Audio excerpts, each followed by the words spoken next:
Hello everyone. How are you all doing? Your Aditi Ma'am is finally here and we are going to start a very demanded chapter, let me say. In every video, under every video, I had a comment, ma'am, journey inside the atom, ma'am, journey inside the atom. So I expect full attendance today, right? Okay, hello. Okay, Jai Mahakal. I have tuition from 4 to 6 and I don't know a single thing in this chapter. My exam start from 29. Science is on 4th July. Oh, you can tell me how many hours. This will be 5 to 6 beta. This will be 5 to 6, but it will be available on this channel. Even after the live ends, it will be available on the channel. Okay, so you can just come and watch it anytime. Done? Okay. Hello everyone. How are you all doing? Let me know if I am audible and visible properly so that we can start this session very quickly. Today we already are done with the chapter. We did the live of cell, right? We did the live of our chemistry as well, exploration. The first chapter, that is your mixtures and their separations, right? And today we are doing journey inside the atom, and the next live beta, that will be your motion chapter. Okay, done. So make sure every person who is here has subscribed the channel and hit the like button so that we can start this session very quickly. Let me know if I am audible and visible properly. Okay, great. Okay beta, let's start this very important lecture we have for today. That is your journey inside the atom. Okay, hi note FSG, how are you? So beta, in this live today we are going to look inside the atom, and basically we are going to start with history of atom, how atom originated, where the idea of atom came from, how suddenly one day someone was sitting and they thought, atom, where did that come from, right? So all of that we are going to study today in this live session. Okay, ma'am, please what? Hi. Okay beta, so the history of atom actually dates back in ancient India also and Greek. We have two stories, two ancient epics, right? So the first, in very olden times, okay, in very olden times, we have a Rishi Kannad or Acharya Kannad, right? Acharya Kannad in 6th century BCE. 6th century, like just imagine. Okay, now in that he actually asked the very basic question, what is everything made up of? What am I made up of? What are you made up of? What is this board made up of? What are all these colors made up of? What is these lights made up of? So he actually made an effort to ask that question. And beta, when we look about it, it's called Dravya, right? Dravya, that is your atom, right? And he said that the smallest unit, Dravya is matter, so the smallest unit beta is your Parmanu. It is your Parmanu, that is infinitesimally small and cannot be perceived by the senses. So this was a little story about our ancient India, the atomic history, the atomic story of our ancient India. Right now, the same question was asked by Greek philosophers as well. So this idea actually originated from philosophy, right? What is everything made up of? What are all these questions? These questions originated as a philosophical point of view. So in Greece also we have two philosophers, that is 5th century BCE, and in 5th century BCE both we had Leucippus and Democritus. Okay, both of these asked again the same questions, miles apart, century apart, but still how the human mind works, how the human brain works, that oh yes, it is coming next week. Not FSG, how force affects motion, it will be there, it will be uploaded next week. Okay, next week on Tuesday. Okay. Hi Senthil, I remember you were in 10th. Today we are studying 9th. But you guys have not studied this little story in your 9th class, right? So might as well stay. Okay, so there are two stories, one atomic story in ancient India, the same atomic story in our Greece. In ancient India, we have our philosopher, our Acharya Kanad, right? And in Vaisheshik Sutra, he wrote about Parmanu or Dravya.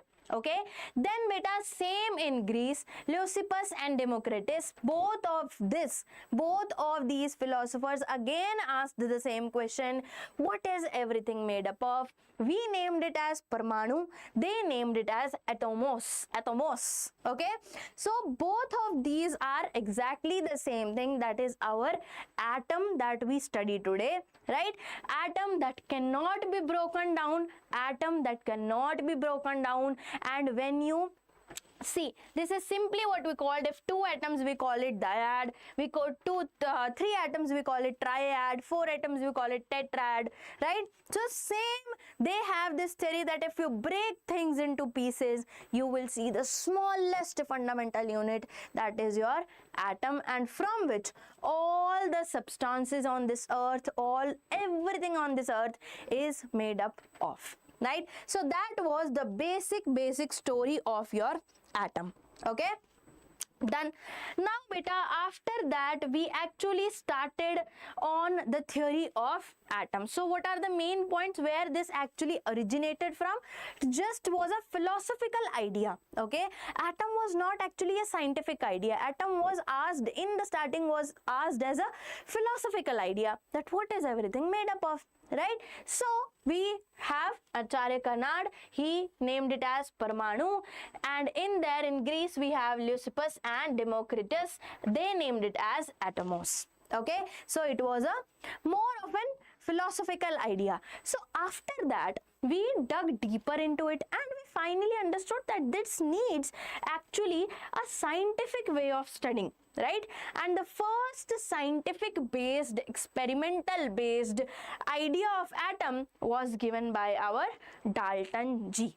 Okay, ma'am, describing motion around us one shot because chapter come.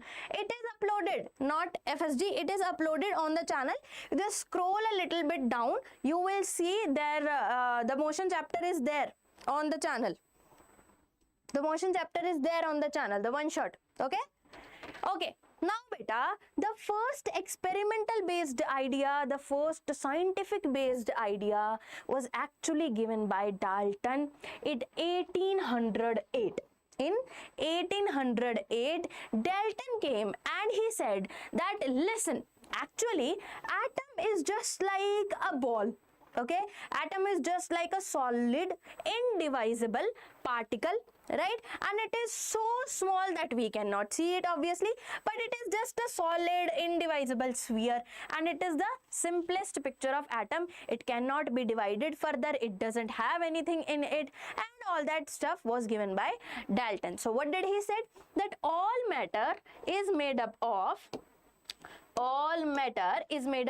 tiny, indivisible particles which are called atoms, right?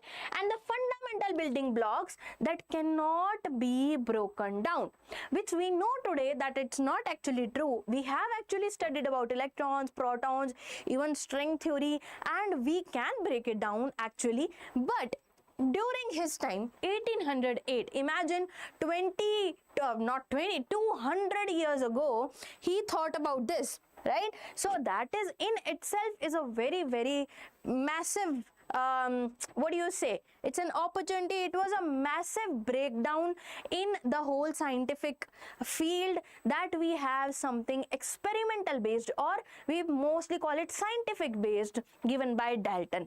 Now in itself it doesn't have much relevance to our science these days, right?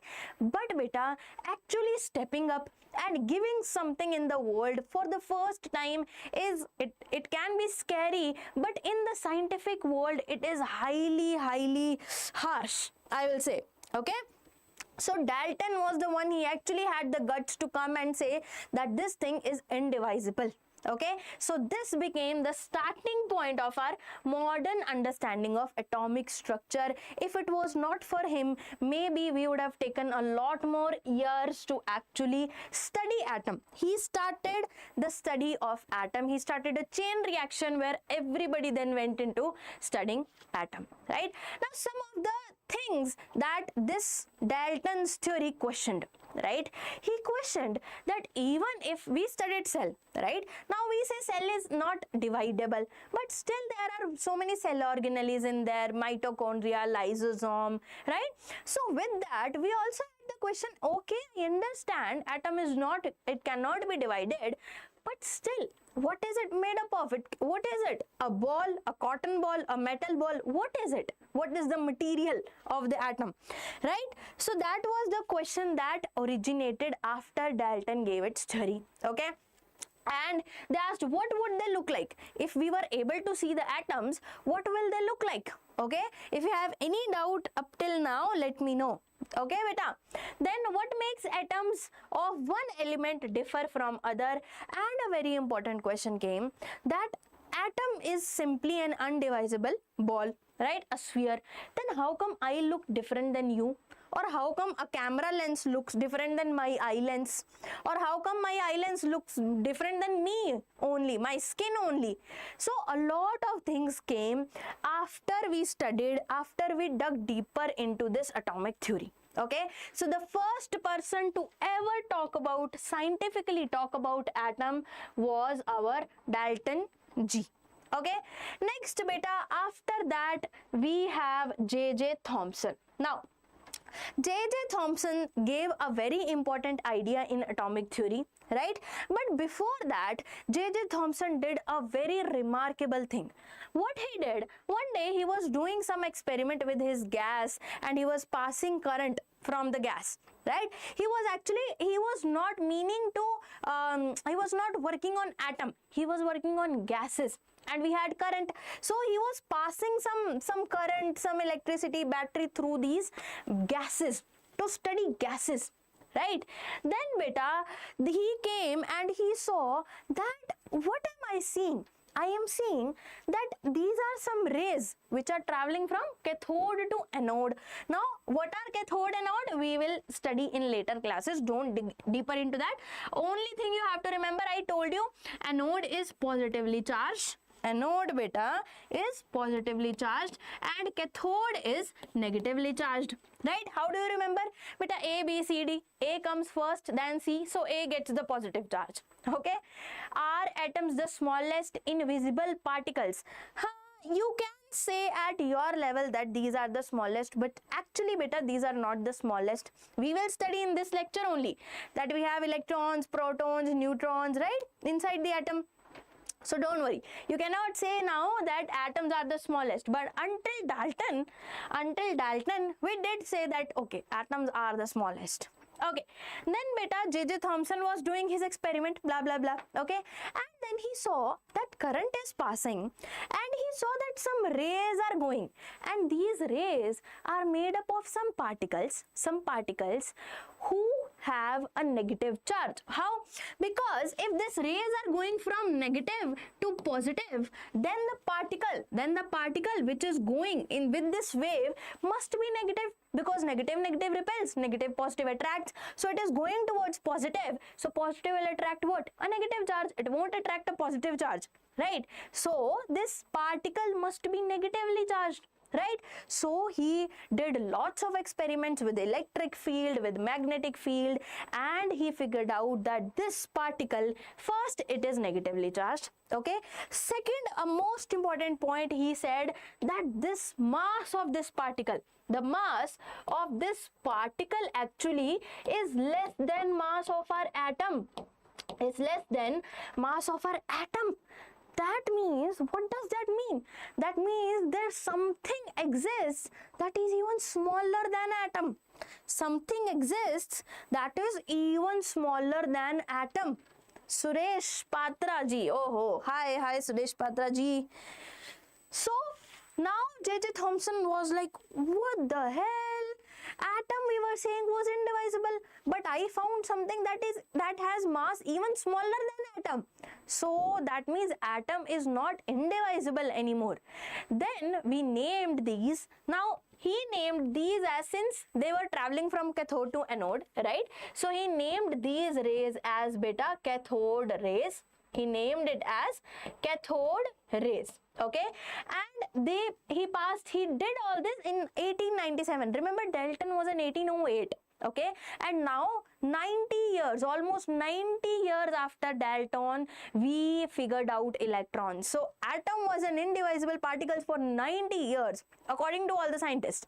After 90 years, J.J. Thomson came, and J.J. Thomson said that no, wait, there is something that is even smaller than atom. Hello, Aman Bansal. Hi.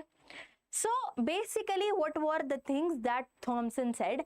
That this in late 1800s, okay, and he said that he passed current, and these are some cathode rays that are traveling from negative terminal to the positive terminal. That means the particles in it are negatively charged. And a very important thing, he said that first, these are negatively charged. The mass of these charges are less than the mass of atom, and hence he called this as electron. He called these particles as electrons. And he told one more thing. He told that I tried changing gases. I tried changing the material of cathode and anode rays, but this electron is the same. Right? So that means this electron, it is present in every atom of every gas.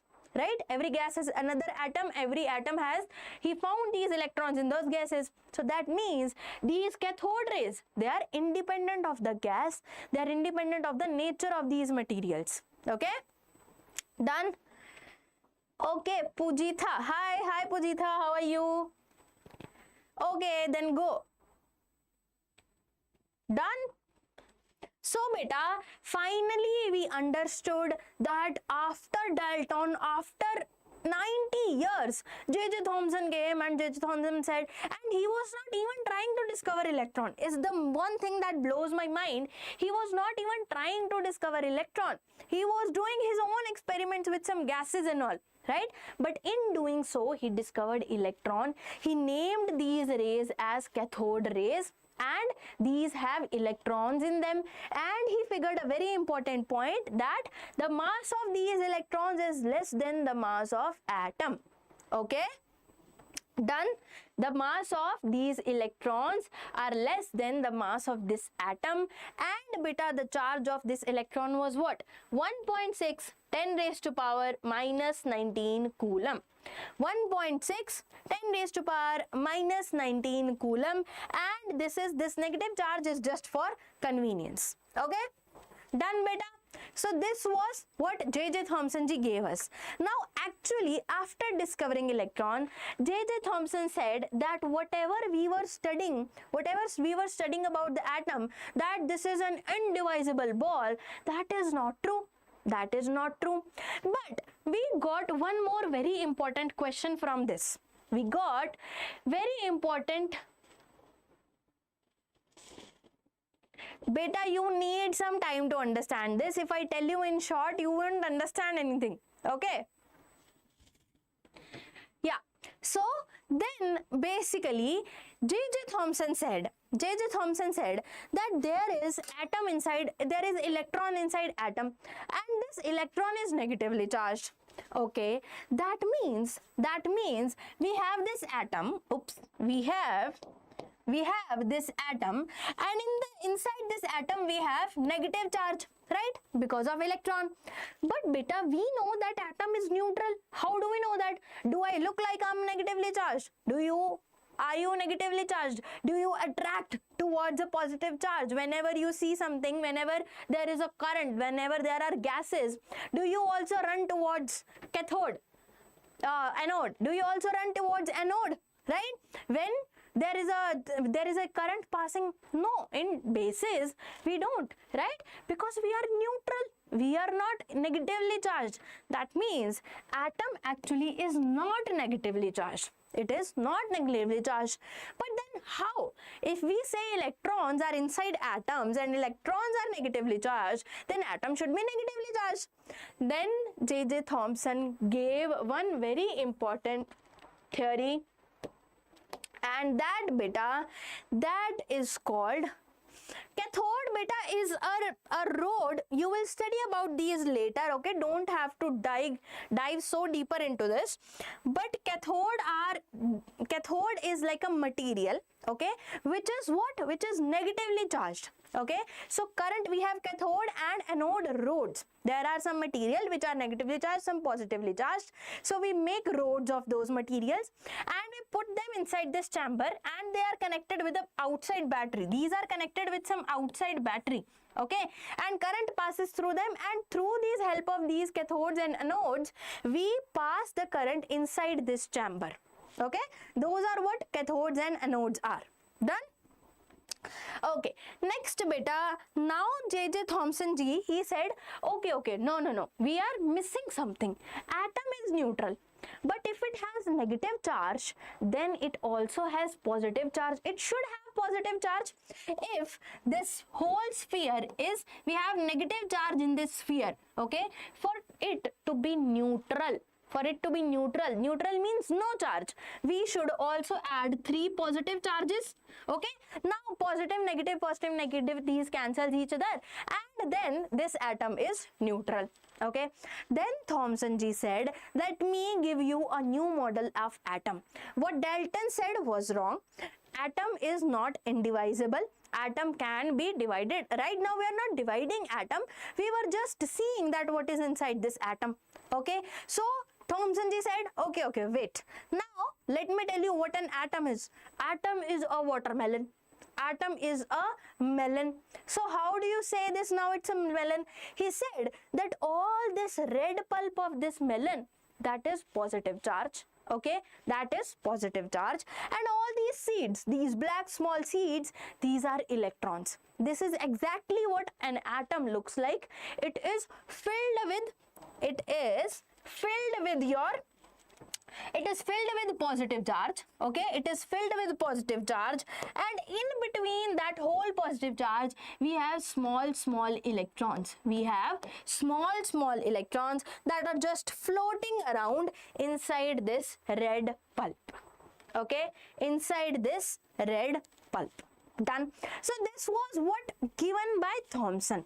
He said that it's a plum model in which red pulp is your positive charge, seeds are electrons, and this was the first genuine attempt beta to tell what is inside the atom and how that something inside, that is your electrons, is getting balanced with this positive charge. We still don't have any name for the positive charge. Okay, we still don't have any name for the positive charge, but we know that there is some positive charge because there is some negative charge, so it has to have some positive charge for the atom to be neutral.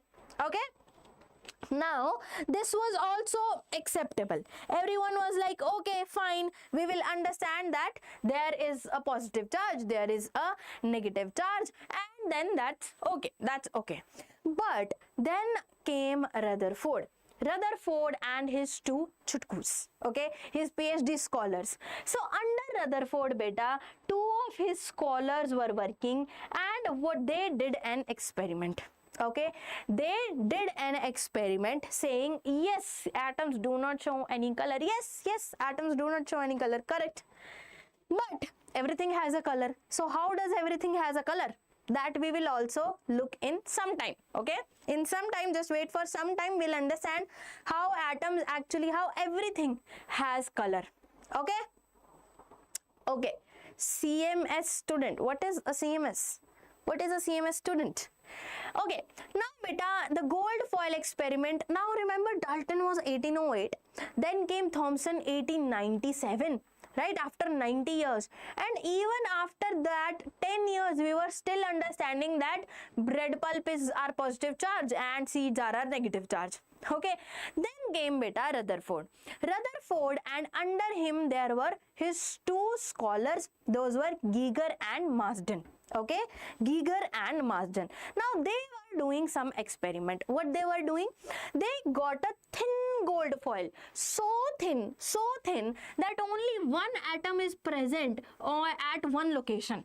Okay, only one atom is present at one location, so thin. And what they did, they bounced alpha particles. They blasted this thin foil with alpha particles. What are these alpha particles? These are positively charged particles, basically helium nucleus. We have an element called helium, right? So they bombarded this gold foil with alpha particles, and they see some very important and drastic results. Okay. Oh, okay, not FG, City Montessori School. Great, good. I am a topper, that is great. Cricket India, good evening, Cricket India.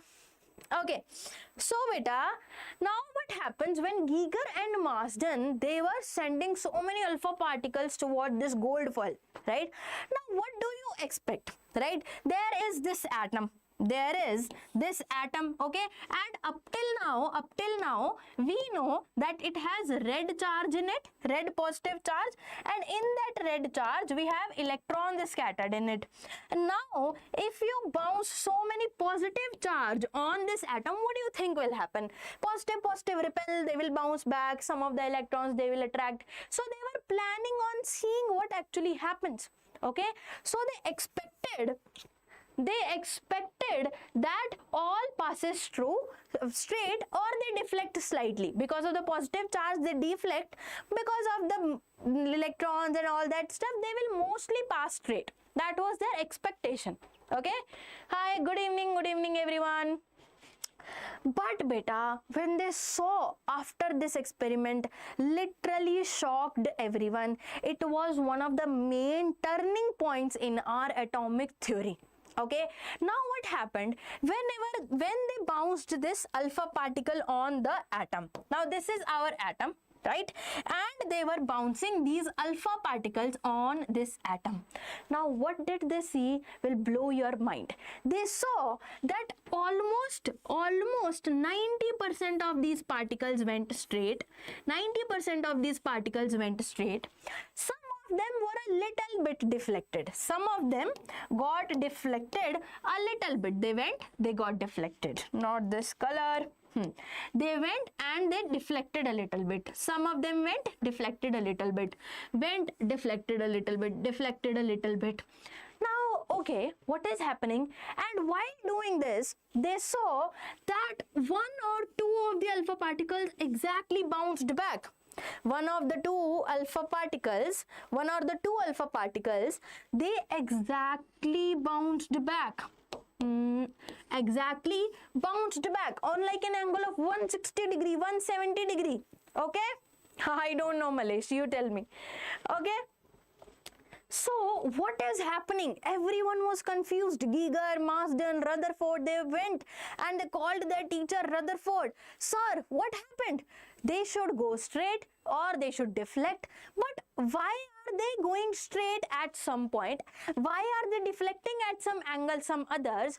But some of them right at the center, whenever an alpha particle hit the atom right at their center, it used to deflect back at an angle of 160 degree, 170 degree. So what is happening? What actually happened? Then they finally understood and they saw that since this alpha particle is positive, okay, and if it is getting repelled by such a massive force, then there should be a positive charge at the center of this atom, right? That only makes sense, right? If this alpha particle is repelled at such an high angle, it makes sense that there is a massive positive charge at the center of this atom. At the center of this atom. Yes, Shrikar. Sorry, I remember. Okay, so this was the main observation of Geiger, of Marsden, of Rutherford. right? So what we understood from this whole experiment? Now Rutherford beta, the model he gave, first let's study about this. Okay, according to this theory that Rutherford gave, he said that atoms have a nucleus. Remember this very important point. Atom have a nucleus with a positive charge and most of the mass surrounded by electrons. So now what did he say? What was the theory of Rutherford that he gave? He gave that atom actually has all the positive charge at its center, and he called this place beta, he called this place as, he named it as nucleus, and he said that all the positive charge inside the atom exists at the center. Okay, test, we will do test. Okay, not, we will do test, don't worry. Okay, now they said that all the charge of the atom is present at the center of this atom, that is the place called nucleus, and he said that all the electrons beta, they are revolving around this positive charge. They are revolving around this massive positive charge, and all the positive charge, all the mass of the atom is located at its center. Okay, done. That were the main postulates given by this Rutherford. He said that atoms have a nucleus with a positive charge and most of the mass surrounded by electrons that orbit like planets, and hence this was called a planetary model. This was also called as planetary model by Rutherford, because he said that electrons are revolving around our nucleus just like the planets are revolving around the sun. Okay, understood? Now after this was the first model, okay, to give a central massive nucleus. So they can ask you a question beta, that where is, in which model, what is the model, or the model given by Rutherford, what does it define? It defines that the massive positive charge and mass of the atom is located at the center of the nucleus. Done. Now why we said mass is at the center? Mass is at the center beta, that we understood, we told that because we saw that most of this atom, among this atom, most of the atoms, most of the alpha particles, they passed straight. They did not get deflected, which meant that most of the space in the atom is empty. Okay, let's understand now. They will ask you postulates of this planetary model or postulates of Rutherford. So what you have to write? Yes, hello guys, NC, hello. Okay, you understood, great. Okay, now beta, according to the Rutherford experiment, according to the thin gold foil experiment, these are some of the postulates, right? These are some of the points that Rutherford gave, that positive charge is not spread out.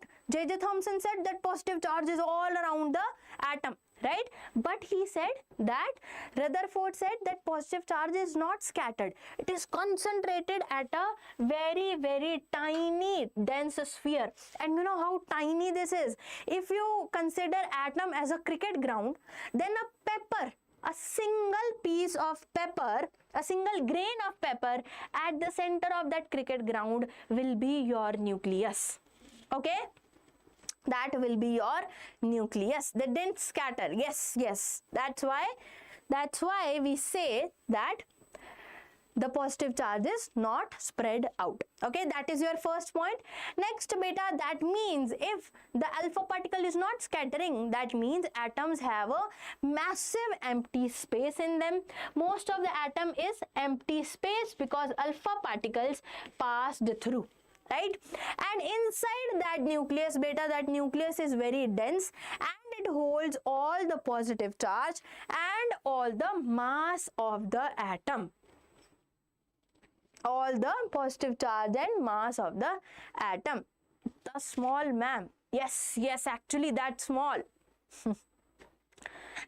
Okay, next beta, next point they gave, and a very important, that actually do you know that electrons are not embedded like seeds in a watermelon. They are actually revolving around this massive positive charge. They are revolving around this massive positive charge, okay, something like this, and they are not embedded anywhere like seeds in a watermelon, and hence they were called as planetary model. Positive charge will not out, ma'am. Okay, okay. Done? Positive charges will not out, ma'am. What are you trying to say? Let me understand, or tell me again, what are you trying to say? Okay, okay, so beta, basically this atom is actually very small. You know, the size of this atom is actually 10 raised to power minus 10 meters. Do you know, like this is almost 1 meter. You multiply it with 10 raised to power minus 10, or you divide it by 10 raised to power 10. That is how small one atom is. And this nucleus beta, this is atom, okay, this is atom. On the other hand, this nucleus is minus 15, 10 raised to power minus 15. Nucleus is 5 times more smaller than atom. That is a pepper grain at the center of your cricket stadium. Okay, okay, okay, Shiva, thank you. Okay, done. So this was the exact model, this were the exact postulates given by Rutherford, and he was the first person to actually say that positive charge is not embedded everywhere. It is not everywhere inside the atom. It is actually at a center of the atom in a very dense small space, and the rest of the atom is mostly empty with electrons revolving around that nucleus. Okay, done beta, understood? Everyone give me a thumbs up, give me a like. If you think, if you have any doubt, let me know.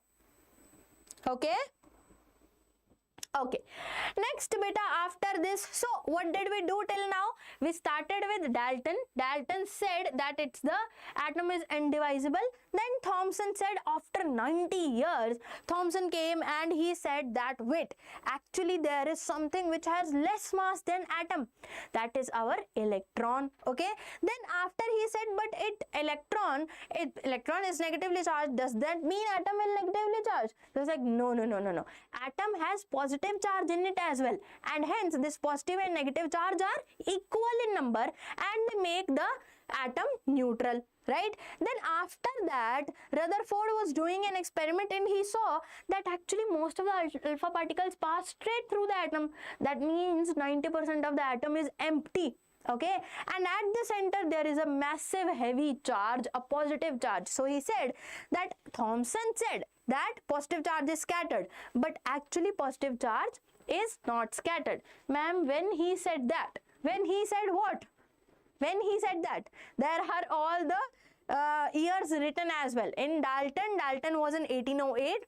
After 90 years, Thomson came in 1890. He said electrons exist. Then Rutherford came after 10-11 years. Okay, and he said that actually positive charge is at the center and it contains all the positive charge and mass of the atom at the very tiny space of the atom. And we know if we compare atom and nucleus, that is the positive part, he called it as nucleus, and we know that if atom is a cricket ground, a grain of pepper will be your nucleus. That is how small a nucleus is. Okay, hi Meena, how are you? Okay, understood. Great. Okay, you are talking. Done, understood. Now one very important thing that Rutherford did give was, what is this positive charge? What is inside this nucleus, right? What is exactly there inside this nucleus? But he said that it's a proton. That is your proton. But now beta, you remember one thing we studied, if you have studied the describing motion around us, right? Okay, okay, thank you, Meena. They did experiments, right? When we did thin gold experiment, we saw that when we bounced alpha particles on the atom, only a small space, only there was one single grain of point from where the alpha particle was getting bounced back at a greater angle, and rest of the atom was simply empty. So that's how we know the size difference between the atoms and nucleus, and there were so many techniques after that, right? Okay, protons and neutrons. Let's this. So beta, before that, now how many of you do remember that we studied describing motion around us, and in that we studied, now Rutherford said what? That electrons are revolving around the nucleus in a circular path, right? In a circular path. Now we studied that in a circular path, any electron, any element, it is all the time it is accelerating. Why accelerating? Because in a circle it is constantly changing its direction. It is constantly changing its direction, right? And when direction changes, acceleration changes. Now if acceleration is changing at every point, that means the electron is losing energy, right? The electron is losing energy. You remember, have you ever done that you tie a rope and there is a stone and you start revolving it? Now you are giving it energy, okay? You stop giving it energy and you will see that the stone that is rotating over your head, the circle will start getting smaller and smaller and smaller, and eventually it will stop, right? Because it did what? It is continuously accelerating and it's continuously losing energy. It is continuously losing energy. So it started something like this, but then it will lose energy and eventually it will collapse at a single point. That is the exact same question everybody asked Rutherford, that if electron is revolving around this nucleus, will it not release energy? And if it is releasing energy, the circle will get smaller and smaller and smaller, and eventually this electron will collapse inside this positive charge, inside this nucleus. So atom does not exist. It will not exist. If it collapses inside the nucleus, atom will not exist, right? Done. Alpha particle. Beta, Meena, alpha particle you will study in later classes better, but it's basically nucleus of helium atom. It is basically a nucleus of helium atom. Okay? Yes. Then beta, now this was the major question that Rutherford could not tell properly, that they asked a revolving electron is accelerating because it's continuously changing energy in the circle, right? It should lose energy and spiral in and crash into the nucleus, then the atom would collapse. But I am here, I exist, you exist, everything exists, so atom exists, atom does not collapse, right? That means atoms are stable, so we are still missing something. A new idea is needed. We are still missing something. Something is inside the atom which is protecting it to collapse. Okay? Done. Okay, great. Yes, it is circulating. Good. Now, because of this beta, this nucleus, what is inside this nucleus? This was a major thing given by Rutherford. He gave us proton. He said that at the center there is a positive charge, right? That positive charge beta, that positive charge, what is it? What is that positive charge? So Rutherford tell that just like electron is negatively charged, right? The same type of, we have one more particle, that is proton, which is positively charged, and it resides inside this nucleus. Inside this nucleus we have protons. These are positively charged, and the charge of this proton is equal to the charge of this electron. It's just that this is a positive value and this is a negative value. That is the only difference. So this is a major thing given by your Rutherford. Okay, so it has protons much heavier than electrons with an equal and opposite charge. Also, it gave a very important point that although the charge of electron and proton are similar, it is similar. We can't say equal because proton has positive charge, electron has negative charge. Okay, the charge magnitude of their charge is same, but beta, the mass of proton is actually very heavy than mass of electron. It is almost negligible. The mass of electron is almost negligible.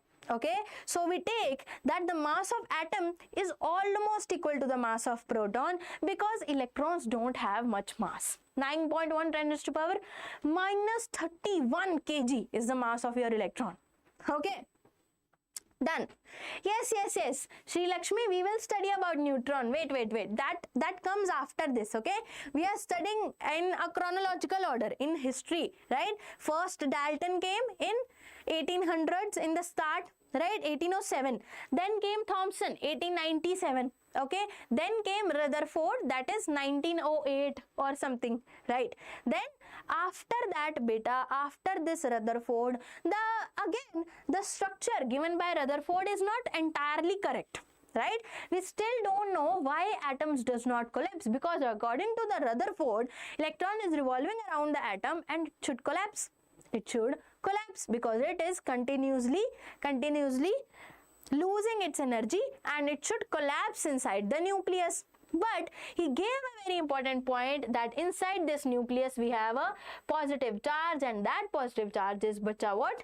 It is your atom. Okay, the charge of this atom is equal to your proton, the charge of this proton is equal to your electron, but the mass of this proton is very greater than or bigger than the mass of electron, and hence all the mass of atom is taken to be mostly equal to the mass of protons present inside it. Done. Now we solved a very important point that now atom is neutral. We have more protons and the number of protons are equal to the number of electrons inside this atom. Done.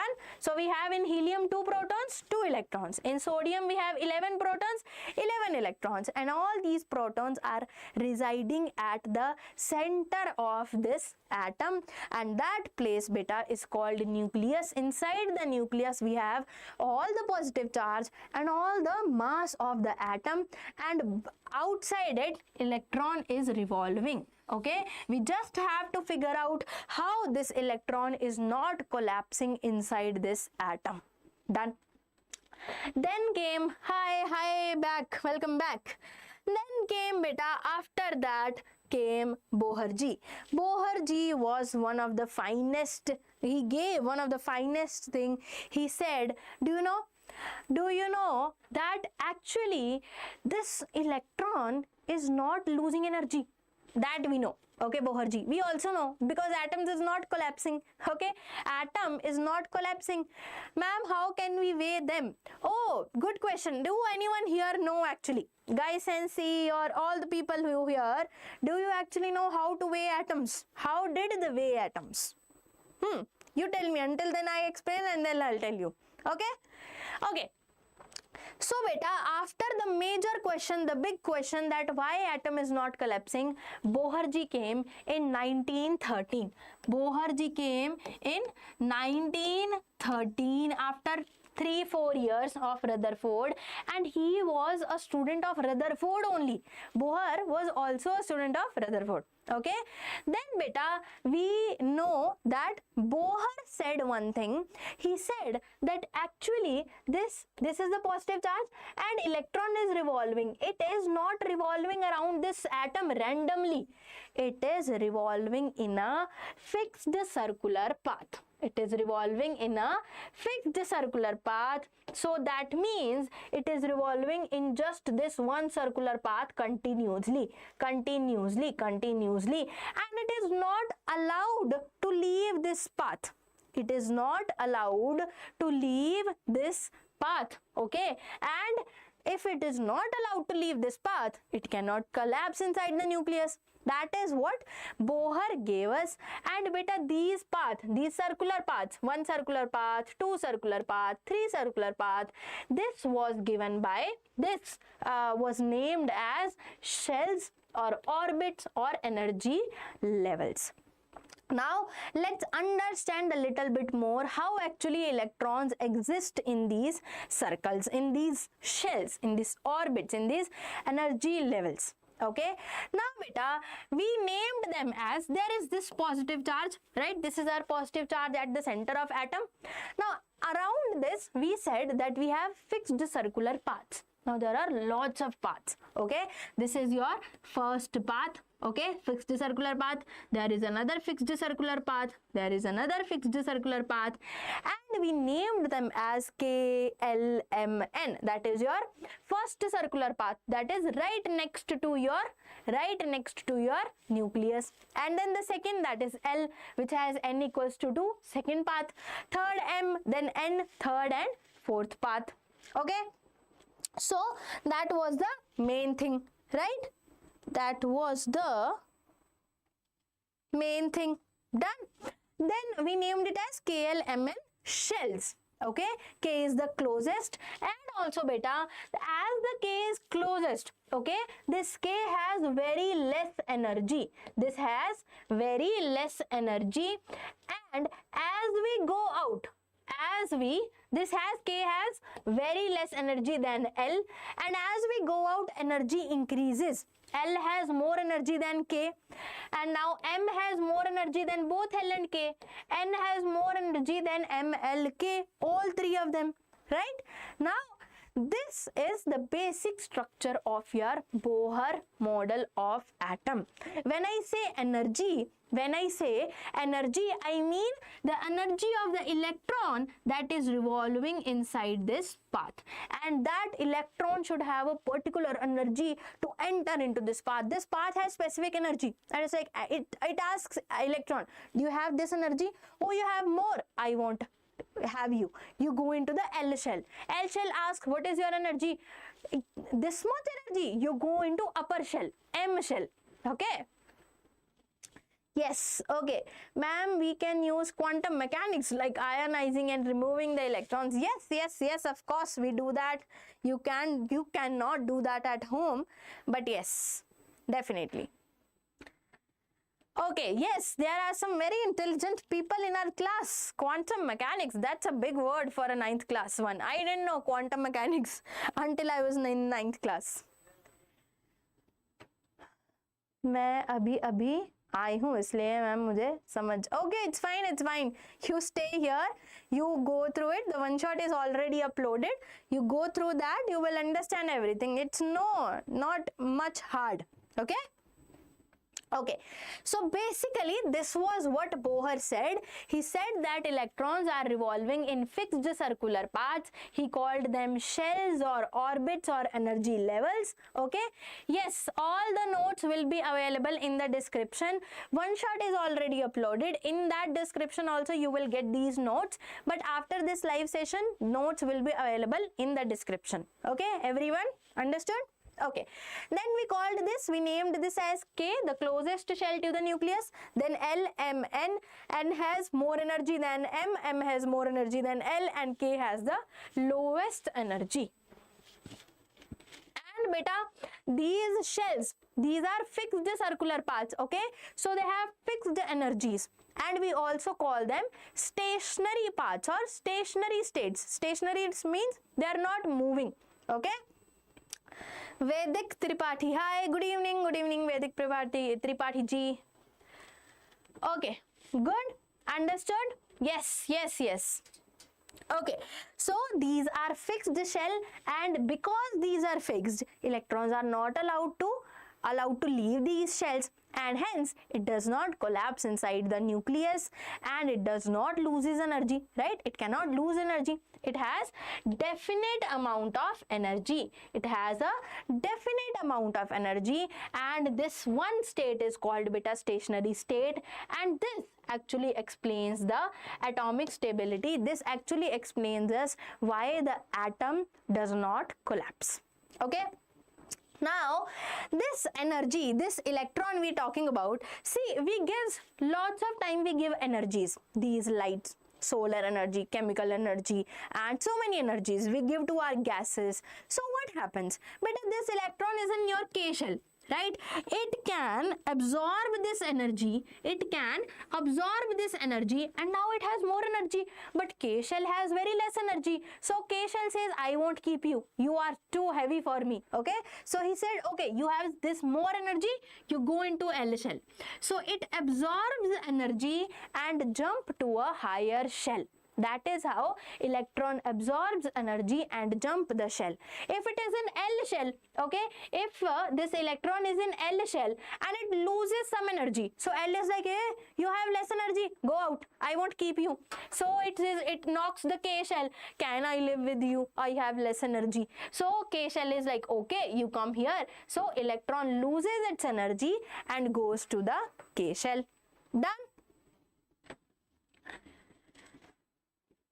Okay, done. Okay, great. So beta, this was all our models of atom, and after that, after telling that atom, the electrons revolve around fixed orbits, Rutherford basically explained the atomic spectra. You just don't have to understand much about it right now, okay? We'll study about it later. And it introduced the concept of quantized energy levels. Quantized energy levels means, beta, we were talking about energy of these energy levels, right? So energy of these energy levels is fixed. It has a particular value. It has a particular value, and this value cannot change. All through this whole circle, this energy shell will have a particular energy value, and that is quantized. That means it cannot change. Okay, so this was basically the whole Rutherford, the Bohr model. It still has some limitations. This limitations was it is only applicable for hydrogen atom. Hydrogen atom has only one electron, right? You wrote 1, 2, 3, 4. K equals to 2. No, beta, I wrote n equals to 1. N means the number of shell, the number of this circular path. This is the first circular path, this is the second, this is the third, this is the fourth, right? I'm not talking about electrons. Of course you are correct, electron is K, 2, 8, 18, like that. We will study about that after this. Okay. Oh, defense laboratory school you are from. Nice. Okay, done. So beta, now this atom, this Bohr model only explained an atom which had only one electron, and when I heard about it, I was like, why? What the hell? What is the point? Exactly. So that is its limitation. Okay, ma'am, it's illegal to teach this. Good. Okay, thank you. I'm a criminal then. Okay, so it could not tell us if there were so many electrons. If there were 2, 3, 4 electrons, those atoms were behaving differently than this atom of just one electron, right? Then beta, I didn't incorporate the wave-like nature of electron. You will understand, you will study later that we have wave nature and particle nature of these particles. Okay, they can act as a wave, they can act as a particle as well. Okay, so the Bohr model did not explain the wave nature of our electron. Done? Okay, beta, so we have successfully almost done with the whole atomic theory. Let's just understand the neutron part. After all this beta, James Chadwick came. James Chadwick in 1932, he came and he saw one very weird thing. He saw that, okay, now we have electrons with us, now we have protons with us, and this proton is residing inside the nucleus, and this proton gives the positive charge, plus it gives whole of the mass of the atom. Okay, and then we say in hydrogen and in helium, okay, we have this whole table: hydrogen, helium, lithium, beryllium, right? Now beta, in hydrogen we saw that we have only one electron, and in hydrogen we also have only one proton. Okay, done. And in helium we have 2 electron, and if atom has to stay neutral, we should also have 2 proton. So plus positive charge, negative charge, both are equal, and hence atom is neutral. But James Chadwick G, when they were doing the weight of the atom, he saw that atom, this, let's say hydrogen atom weighs, let's say m. Okay, m is the mass of hydrogen atom. So helium, it has 1 proton, so mass is 1m. It has 2 proton, and all the mass is given by proton, so it should have 2m, right? The mass of